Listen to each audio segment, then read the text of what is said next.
All right, we're live.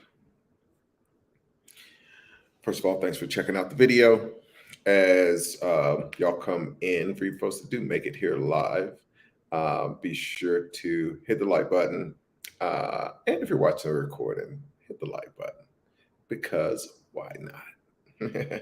It's going to be some really great content. I'm excited to kind of walk through some of these with y'all. When we're training people on creating deal flow, you want to get really creative in everywhere that you source deals. So the number one place that you should source deals is definitely working with people who have deal flow. We get a lot of deal flow. I've spent 20 years building relationships and creating deal flow. And it's basically one of the reasons that I talk a lot online about buying and selling businesses is to generate deal flow. So be sure to text deals to the 585 number that you see there. And we'll get you on the list to be able to check out some of the deals that we get that may be off market. Awesome. Love to see this. We got James in the house. He's checking in from LinkedIn right now. And most importantly, he's a part of the Patreon. So thank you for joining Patreon. Hopefully you've received your copy of Infinite Returns. If not, let us know so we can get you that sent over. And then we've got a webinar coming up for y'all Patreon folks, which is going to be some really cool content. So thanks for popping in here, James. All right. So first step, if you want deal flow, definitely text deals over to that 585 number. It's 585-670-6609. And we'll get you on our proprietary deal flow list. But I also want to talk to you about how you can create your own deal flow. Now, one of the things that I'm a very big fan of for getting pre-market deals is building relationships. And I think one of the easiest places to build those relationships is brokers.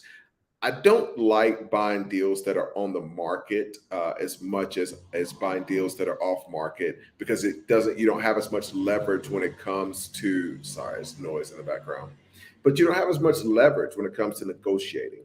I was talking to one of my investors in a previous fund today, who we're talking about some people that are doing some deals. They're buying this website that is basically in medical space. But we're just talking about, like, if you're doing deals right now, there's a lot of cash out there. And if you're buying a business that's on the market, you may be in a situation where you're bidding against all these other people. So from the buyer's perspective, that can be difficult. From the seller's perspective, whenever I'm exiting a deal, I want to create as much of that demand as possible.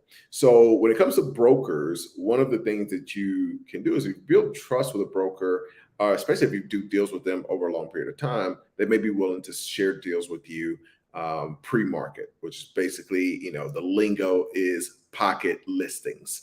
So one of the keys there is it takes a relationship. If they feel like you're serious, especially if you've done deals with them, then that becomes a way to get in. But the key is building a relationship so that you can get those deals before they're put on the market and shown to everyone else.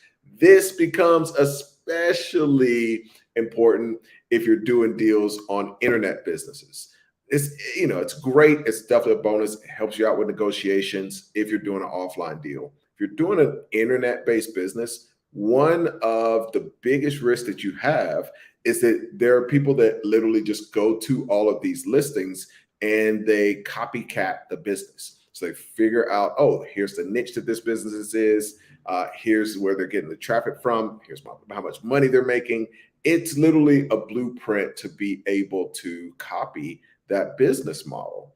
And so, when it comes to internet deals, it's really crucial that you don't do that, because it doesn't take much for me to put up the same website, spend, so even taking a step back, one of the biggest impediments and one of the things that is the greatest obstacle to building an internet business is just knowing what's going to be profitable, where your traffic source needs to come from, how much to spend on that traffic source, what the ads are going to be like, just all those things you've got to figure out from scratch.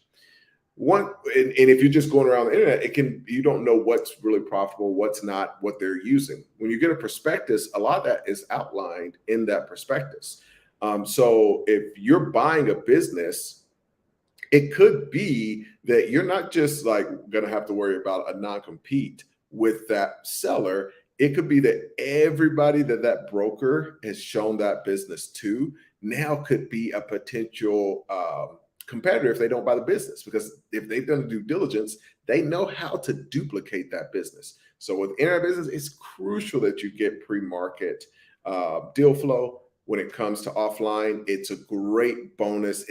You don't have to worry as much about somebody duplicating that. If somebody's gonna like spend all the money to put up a coffee shop right next to yours, it's like, dude, like, what are you doing? We're both gonna suffer now. This doesn't make sense.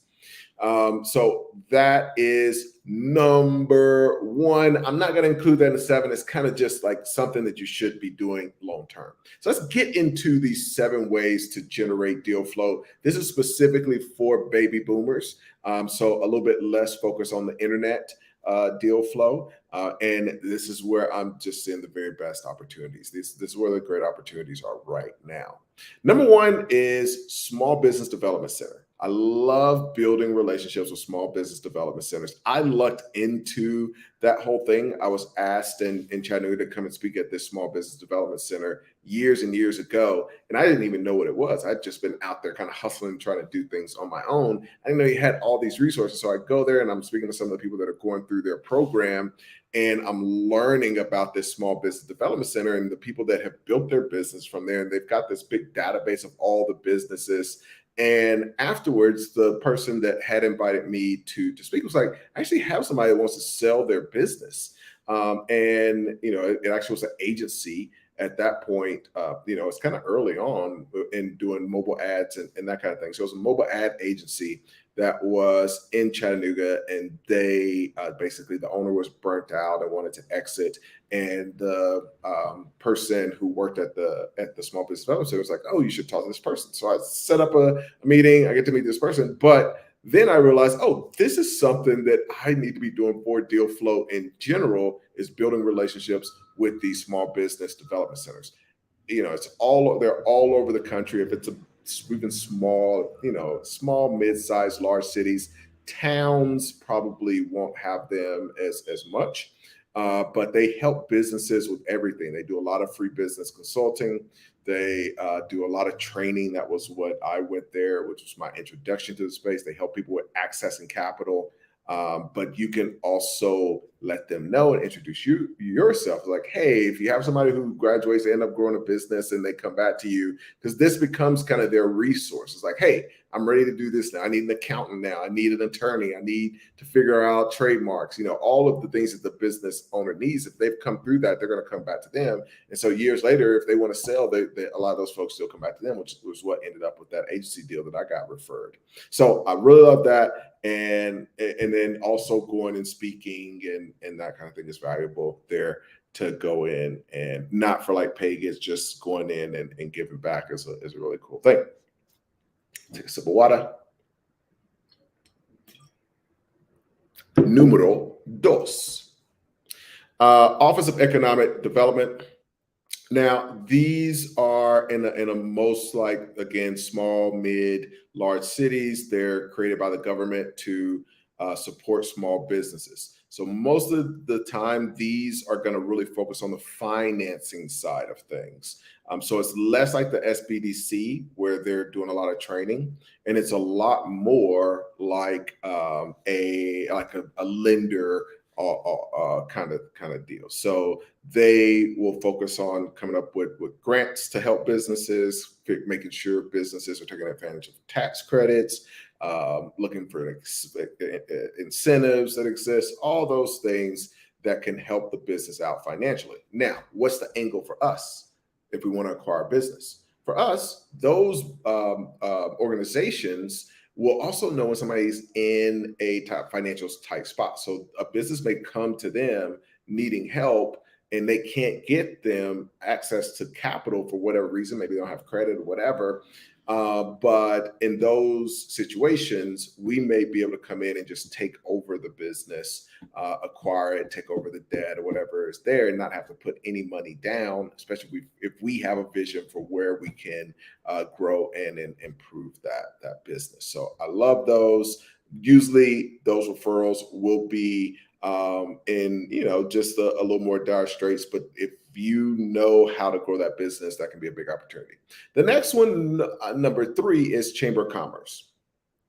So this is where all the businesses are. For us, we're looking for businesses to acquire.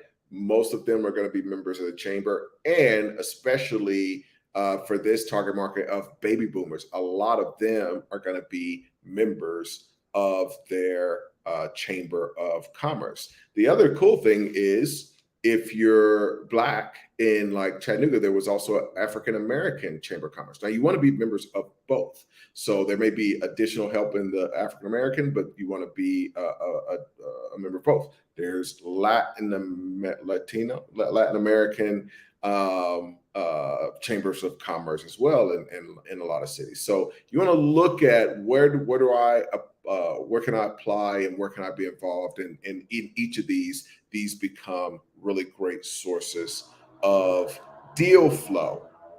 Another one that I really, really like is, if you go to most local libraries, they will have these databases of, just basically market research, where you can go in, you can get access to all the contact information of these different businesses. Somebody else has gathered all of this information and use it two ways. Number one, understand the market and the industry that you're going into, but also find potential businesses that you might want to buy. Speaking of which, I really like going through the databases that are online. So there are a lot of online databases that have businesses that just are in your local area, and you can basically sign up for the database and get everybody's contact information, get mailing lists, especially if you know a specific industry that you want to go into and target. I'm not as big a fan for this if you don't know what your focus is yet, because it can just be overwhelming and it just isn't going to benefit you nearly as much if you're just contacting a bunch of random businesses. One of the powerful things, if you're focused on a specific niche, is every contact is valuable, because you're going to learn more about the business that you're going to buy. So there is no such thing as a waste of time, because every time you can get on the phone with one of those owners, regardless of them selling you their business, you're going to learn a lot from that. From that owner, and then you're even just applying that into the business that you end up buying. The next one that is a favorite is Facebook. As we know, the boomers are running it over on Facebook. They're there, they're hanging out, they're in groups, they're talking to folks, and you can join those groups. And it can, again, target it two ways. People that are looking to get just sell their business. A lot of times they may literally list it in the marketplace, or they may to talk to other folks about selling their business. But in other groups, it may just be general local groups that are general interests. It could be a specific industry, like we talked about. It could be groups that are talking about retirement or preparing for retirement and that kind of thing. You want to think backwards, like, where would the person that's selling their business be? What would they be talking about, and going after those that way? And the last one that we'll talk about, and then I can see y'all got some great questions over here. We'll get into some of your questions, is the country club. Love the country clubs. It's a great opportunity to build relationships. So it's just a high concentration of business owners and a high concentration of business owners that are older and a high concentration of the business owners that are older. And they're obviously making some money because they're hanging out at the country clubs and go in, build relationships, and be able to acquire those businesses. So those are my top 7 places to go to build relationships with baby boomers that are going to be exiting their businesses. And there's just so many amazing deals. I was talking about being on the phone with an investor who was in a fund where we are doing these internet deals, and he's like, okay, so like, what are these deals you're doing now? And it's like, I love offline. I love some of the cool opportunities that exist in the market because there are so many of these folks that have to exit. So hopefully I'll get to work on those. Let's get to some of your questions. And we'll bounce out. We had James that popped in. Thanks so much. ENTP Life, what's going on? Man, looking forward to our next collaboration and getting to do a video together soon. So y'all can check out ENTP Life channel. We're going to have a video coming up in the new year. Brandon G, hey Ace, where are you living now? Hope things are well. How are you doing with this new banking transition? So I am trying to figure out where I want to live for 2023. For 2022, the number one place, I was traveling. I traveled a lot this year, especially the last month. Spent some time in Asia, spent a lot of time in South America, was in Europe for quite a bit in Portugal and Spain. So this year's been a lot of travel, but even just looking at my passport, the place I was the most was Buenos Aires. And I think that's going to change. I think in 2023, I will be in the US a little bit more. I'm very excited about some of the deals that we're doing in the US. So I'm trying to figure out where that is going to be. Like top runnings are New York. Very big fan of New York City. But I'm not a fan of the winter. It's like everywhere that I like, there's a pro and there's a con. I like Austin. I like Miami. Still love Chattanooga. I think I'm over Atlanta. So yeah, tell me where I should live. Tell me what's cool, what's popping in the US.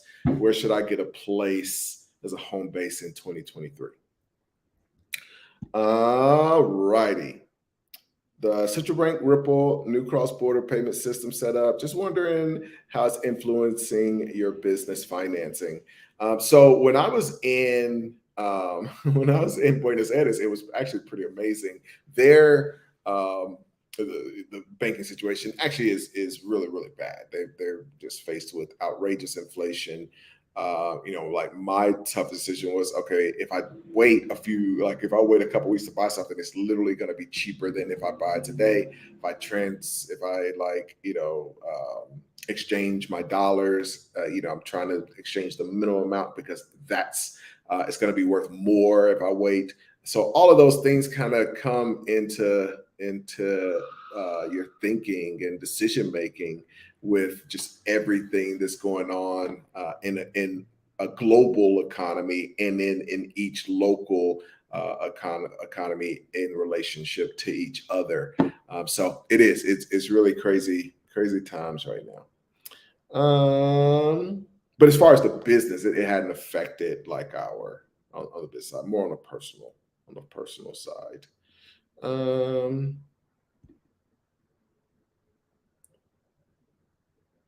Can you yawning and stretching with a chair and stomach just for follow? Okay, this seems like just a bunch of words. What do you think about FTX and all of the companies they were tied to? So yeah, I think it's really unfortunate. A lot of people got fooled by Sam. And I think it's gonna take a long time for crypto to come back. That's kind of the sucky thing, is that it's now it's gonna be a long time. It was already gonna be a long time for crypto to become what it could be. But now you have, just as as an example, I was on the phone with a guy yesterday who unfortunately had some money in BlockFi, and so we're talking about just putting that money in, and he didn't want to put money into FTX. And so, like, he basically said, like, okay, I'm going to put it in this US based thing. But then BlockFi decided to put it with FTX. And so you have people like that where it's like, okay, like, I just am not going to fool with this space anymore. But that is why just nothing compares to buying an offline business or even an internet business. Just nothing compares to owning a business, buying a business that has its income. You're in control of it. The income's going into your bank account. You're not dependent on somebody else to come in and say, oh, well, I'm willing to pay this much more for your crypto. All of that stuff is for the birds. Like, there's just nothing that compares. And it gets me even more excited because, I like crypto. I'm very interested in crypto. But even just seeing that, it's like, man, that's why I love this space. That's why I love business acquisitions so much, because you're not dependent on all of these other factors that just can become a nightmare in an instant. I mean, that happened so fast. Billions and billions of dollars just gone instantly. So I'm glad I don't have to play that game for a living, for sure. The Lux Show, what's up? He says, come on down to Dallas. Plenty of growth and businesses to leverage. I love Dallas. I'm a very big fan. I'm speaking in an event. I'm going to be in Miami in a couple weeks, and a friend of mine who's doing some cool stuff in Dallas is going to come down and hang out in Miami. So maybe she'll convince me. Maybe she'll convince me that Dallas is the spot. All right. Thank y'all for jumping in. Be sure to like. Let me pop up this number one more time for you. If you're looking for deals, don't forget to shoot us a text, 585-670-6609, and we'll shoot you deals as we come across them. And let me know, what are some of the other ways that y'all have found? I'm sorry, there's like spam messages. I missed your other one, Brendan. He said, have to get your golf swing right. Yep, on the country club, you gotta be ready to play. Actually, there's a lot to do at most golf clubs now. I mean, country clubs now. There's a lot more to do than golf, and a lot of times really great food and stuff. But always fun to get out there. I only like doing 9. I get bored after 9 holes. All right. Thank y'all for popping in. Have a great evening, and I'll be back to chat with you soon. Down below in the comments, let me know any other ideas you have for ways to generate deal flow. Later.